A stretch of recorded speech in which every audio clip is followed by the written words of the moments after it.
A veces la vida cotidiana se vuelve pesada.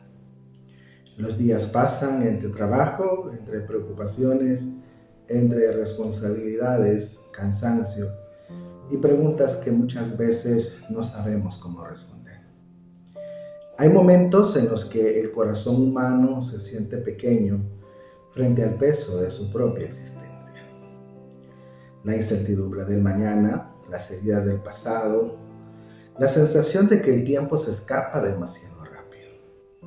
Es precisamente en medio de esa condición, en una vida que no es ideal, donde resuena el mensaje del Evangelio.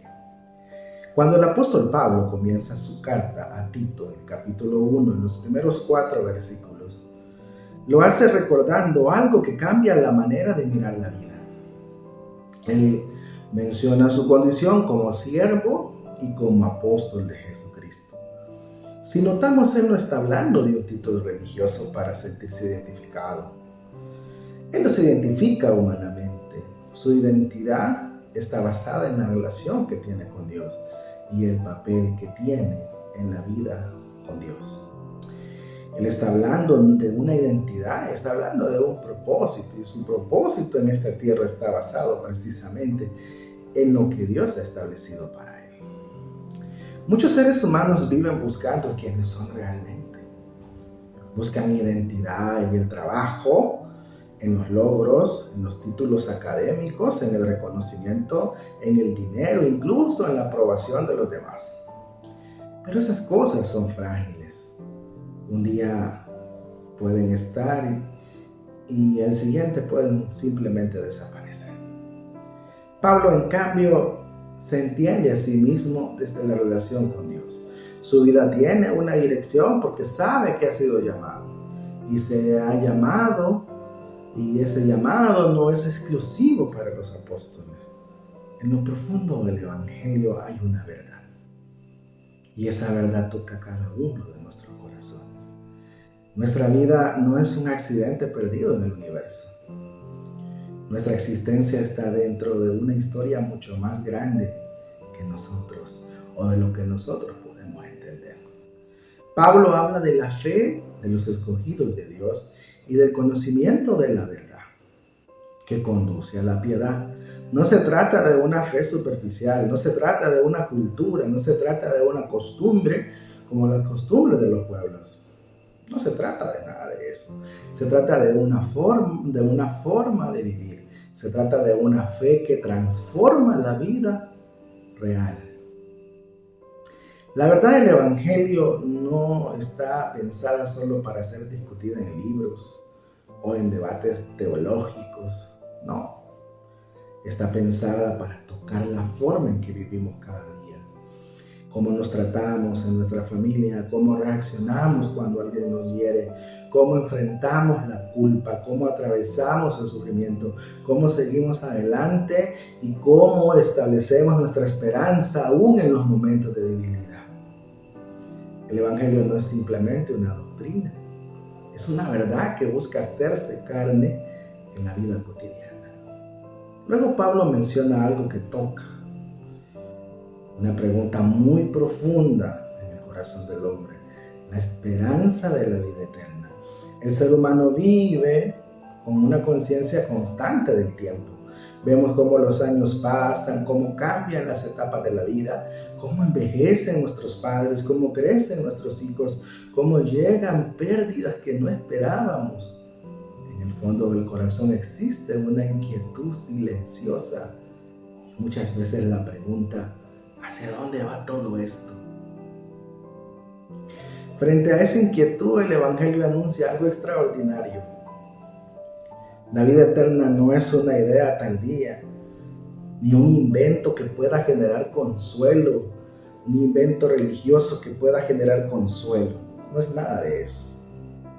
Pablo dice que fue una promesa de Dios y que fue una promesa que no se sujeta al tiempo, fue dada antes que el tiempo existiese.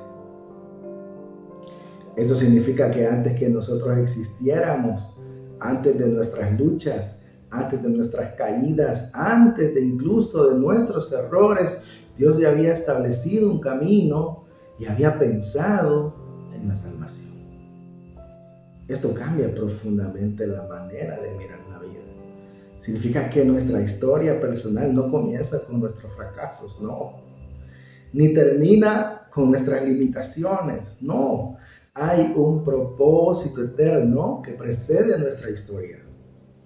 Pablo describe a Dios con una frase sencilla: Dios no miente. Y es que en la experiencia humana sabemos lo que significan las promesas rotas. Muchas personas han sido heridas por palabras que nunca se cumplieron, por compromisos que se abandonaron, por infidelidades o por relaciones que se quebraron. Pero esta afirmación es tan profunda. Dios no es como nosotros cuando fallamos. Su palabra es absolutamente confiable. La esperanza cristiana no está basada en lo fuerte que somos, ni en los perfectos que podríamos llegar a ser, sino que está basado en la fidelidad de Dios. Luego Pablo dice que esta promesa fue manifestada a su debido tiempo mediante la predicación. Aquí aparece algo muy humano del Evangelio. Dios decidió que su mensaje llegara al mundo a través de personas, a través de palabras, de testimonios, de comunidades, de relaciones. La fe muchas veces llega al corazón humano de maneras muy sencillas, a través de una conversación, de una enseñanza, de una oración escuchada en el momento justo, una palabra de consuelo cuando la vida parece oscura. Así es como Dios sigue hablando. Cuando Pablo se dirige a Tito, lo llama verdadero hijo en la fe. Aparece una dimensión profundamente pastoral del cristianismo. La fe se transmite en relaciones vivas. Nadie camina completamente solo. No, nuestra fe no es una fe solitaria. Todo el Evangelio se reduce a una condición de acompañamiento. Alguien que anima cuando la fe se debilita.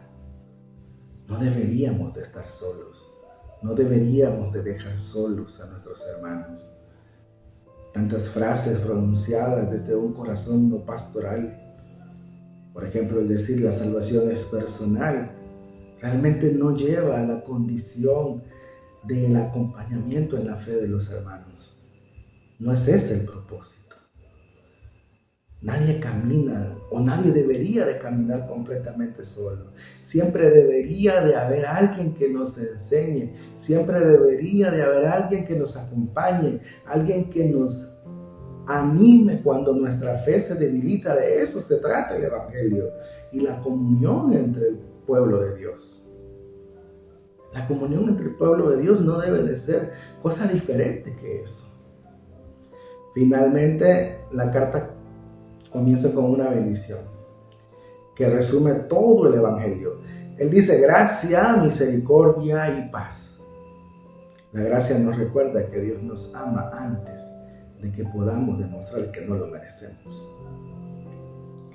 La misericordia nos asegura que nuestras caídas no tienen la última palabra. Y la paz nos ofrece algo que el corazón humano busca constantemente: descanso en medio de un mundo inquieto, en medio de un mundo desastroso. Al final, estos pocos versículos nos recuerdan algo profundamente consolador. La historia humana no está caminando hacia el vacío.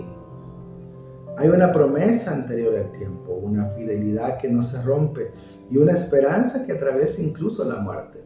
Y esa esperanza se ofrece hoy en medio de la vida cotidiana, a cada corazón que está dispuesto a escuchar el Evangelio y a confiar en la palabra de Dios.